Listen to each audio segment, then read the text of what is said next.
来要过年咯，台南市消防局积极来宣导防火防灾的知识，有同仁发挥创意，甲宣导的房啊，加入着网架甲门神的元素，希望会当来加深着民众的印象，达到宣导的效果。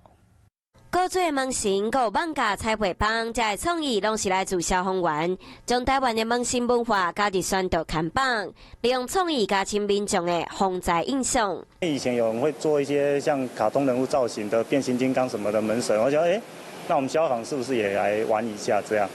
就从手绘进入到卡通 Q 版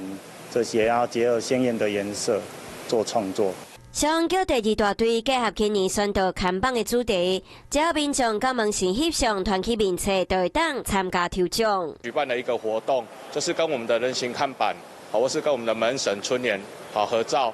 拍照上传到我们的粉丝专页，并且留言，那就可以参加一次的获奖机会。透过无同的方式来宣导，就是希望民众会当有寡侪防灾知识，让大家会当平安过好年。